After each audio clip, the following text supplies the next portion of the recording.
The Netflix original movie, I Care a Lot, has already garnered some awards buzz. Does it deserve it?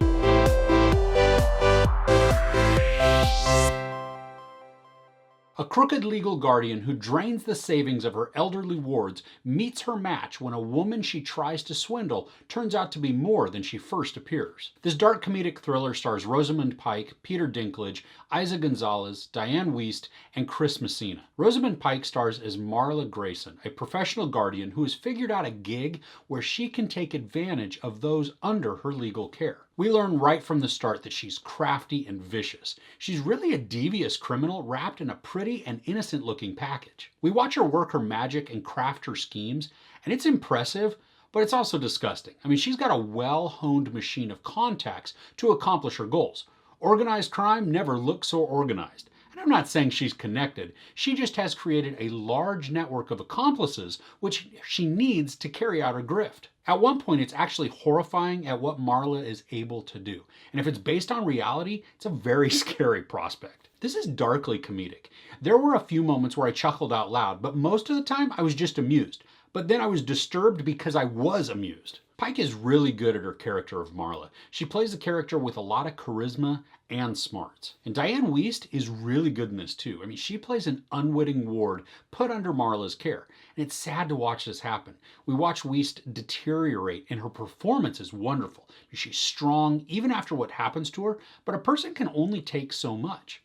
The looks that she has in her eyes are very convincing of someone who's fighting, but the toll is just mounting on them. I really like Peter Dinklage. He's got some quirks to him which are fun to watch, but I really liked his silence. There's this thinking and brooding that happens, and he doesn't need to say a lot to know his thoughts.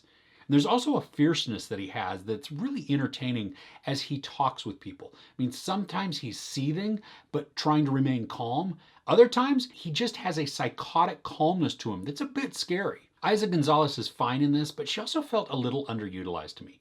She has a couple of moments to shine, but they're few and far between. She becomes a main background character. I mean, somebody who is important to the story, but doesn't contribute a ton.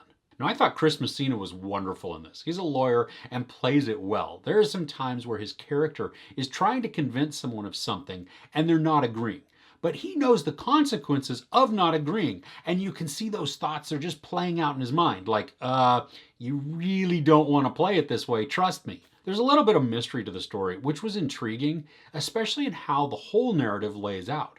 The pace allows the story to move efficiently and smoothly, but not dragging or rushed. Now, there are some story conveniences that come into play and some scenarios that are obvious and predictable, but then those are counteracted by other scenes that I didn't see coming at all. And once or twice there are some plot points that just felt a little ridiculous. I mean, some in the sense of how someone is in the aftermath of some actions, and it just didn't feel totally plausible, but also not so utterly crazy that it pulled me from the story. It's just a few of those where you go, yeah, I'm not sure that could really happen. For a story that's just under 2 hours, it puts a lot into the movie. There's humor, albeit dark. There's action and thrills, mystery, and even some suspense. The only thing I knew going into this was what I had seen from the trailer and also a very brief synopsis. But the movie delivers so much more than those quick things that I saw. One of the things I appreciate most about this story is its layers. When one thing ends, they pile more on, and it doesn't feel cluttered or convoluted. Each layer makes total sense, and they work to make the story deeper, more thrilling, and ultimately entertaining. And the way Pike pulls off Marla makes it easy to see why she was nominated for Best Actress in a Motion Picture, Musical, or Comedy for this year's Golden Globes. I'd say Marla's a character to look up to because of her smarts and strength, but really, she's a terrible person and a crook, so you wouldn't want your daughter to emulate that character at all. The cinematography in this looks great too. I loved some of the far off shots where we get this lonely feel, or maybe it's just kind of hopeless. We're seeing how large a space is to detach us from characters, but also to show us how isolating the location is. The whole time I watched this, I wanted to know if it was based on a true story. I think the concept is because, we hear just terrible stories of people taking advantage of the elderly or sick, but the way this plays out seems too fantastical to be totally real. But the movie did make me feel that it was possible. And despite how slimy or disgusting Marla's behaviors and actions were, I still found her engaging. I mean, she's not sympathetic, but definitely charismatic in a twisted way. The The way the characters played off each other and how the story builds and builds to a thrilling and disturbing climax made me really enjoy the watch. There's very brief sex, no nudity, a lot of profanity, and some brutal violence. I give I Care a Lot 4.5 out of 5 couches. So do you have a favorite movie with a grift or con as the focus? I really enjoyed David Mamet's Heist, but let me know what yours is in the comments below.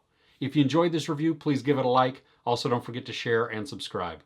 I'm Chris. This is Movies and Munchies. Thanks for catching with me.